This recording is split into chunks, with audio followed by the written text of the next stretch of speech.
The nurse walked into room 412 on the morning of the fourth day and stopped at the foot of the bed. Something was different. She stood very still. Stevie Wonder's right hand, resting on the sheet, was moving. Clara Reeves was 34 years old and had been working in the ICU at Rowan Memorial Hospital in Salisbury, North Carolina, for 6 years when Stevie Wonder was brought in on the night of August 6, 1973. She was not working that first night, came on the following morning to find the unit altered in the specific way that ICUs alter when a patient arrives with the kind of injury that puts the unit on a different footing. The head injuries, the coma. The attending physician's assessment, delivered that first morning in the language of medicine's careful probabilities, which meant, "Prepare for the possibility that he will not come back." She had prepared families for that possibility before. She had sat with people in waiting rooms and explained what the numbers meant. She understood the statistics, and she understood that the statistics were not the person in the bed, and that understanding both things simultaneously was part of the work of intensive care nursing. She began his morning care. She monitored the numbers. She waited. Stevland Hardaway Morris was born on May 13, 1950, in Saginaw, Michigan, the third of 6 children, born 6 weeks premature, placed in an incubator where too much oxygen destroyed the optic nerve and left him blind. He was blind before he was old enough to know what sight was. He was playing harmonica by 4, piano by 7, drums at 8. His mother brought him to an audition at Motown Records when he was 11 years old. Berry Gordy heard him play harmonica and sing and signed him immediately. He was 11. He was called Little Stevie Wonder. The nickname stayed until it didn't fit anymore. Fingertips in 1963, the live recording, the child performing with an urgency that the audience in the room captured on tape, and the tape captured for everyone who wasn't there. By 1972, he was in the specific period of creative output that music people subsequently called his classic period. Talking Book, Inner Visions, Fulfillingness's First Finale, Songs in the Key of Life. 4 albums in 4 years, each one demonstrating the same thing.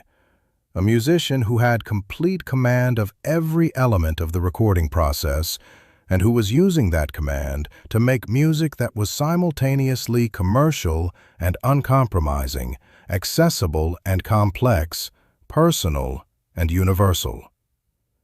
He was 23 years old on August 6, 1973, when the vehicle he was traveling in on a highway near Salisbury, North Carolina, was struck by a truck whose tire had come loose from the vehicle ahead. The timber from the truck's load hit the windshield. The impact caused a severe brain contusion. He was taken to Rowan Memorial by ambulance.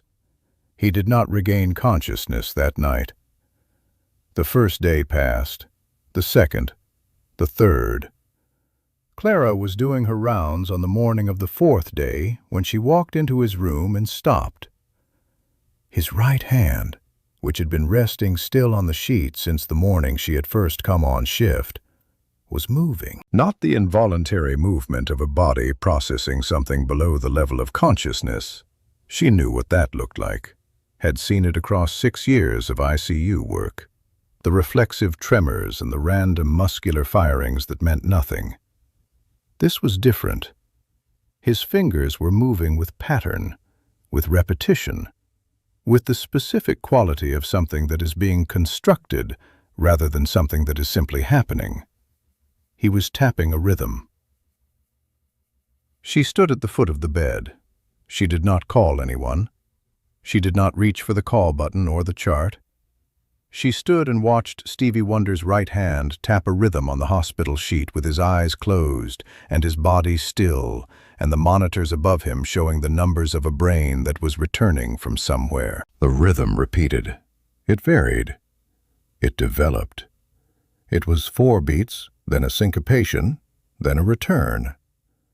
She had no way of knowing if it was a song. She was not a musician. She was a nurse, watching a man in a coma move his hand in a pattern, and what she understood was that the pattern was intentional, that whatever was happening in the brain that the monitors were tracking, some part of it was making music.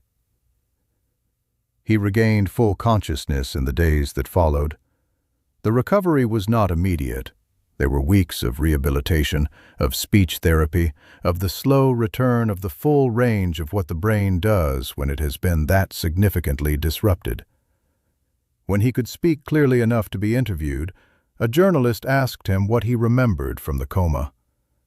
He said he had been working on something. He said he couldn't get out of the room to record it, but he had been working on it. He was impatient to get back to the studio. Higher Ground was recorded 3 weeks after the accident.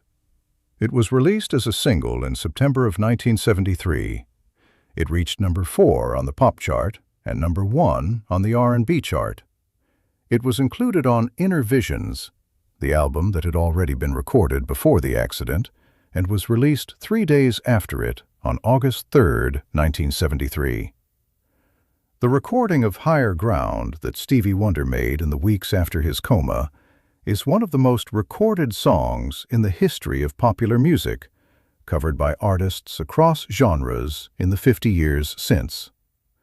The Red Hot Chili Peppers version became their first top 40 hit.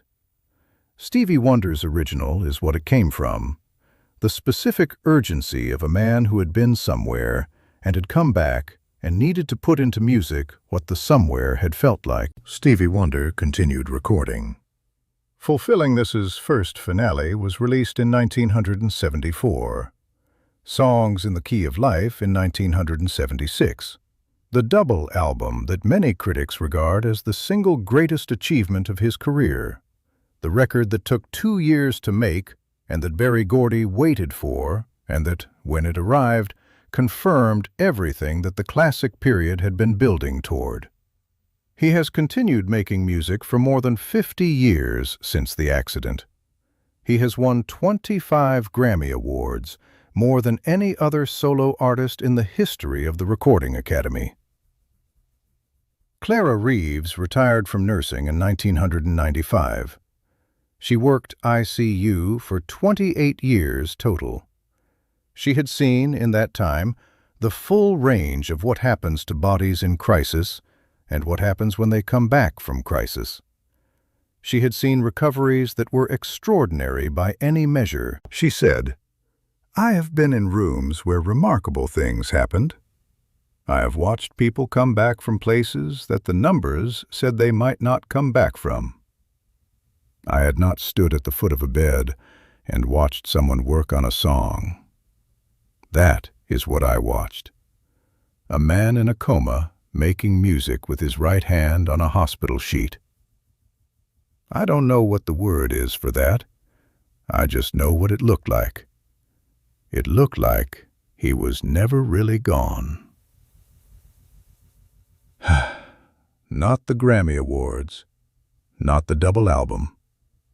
The right hand moving on the sheet on the morning of the 4th day, making something out of the silence, tapping the pattern of a song that had not yet been named. Subscribe to Untold Soul Legends. Every week, we find the moments behind the music that changed everything. The comments section is open. Tell us which soul legend story you want to hear next. If this one stayed with you, share it with someone who needed to hear it today.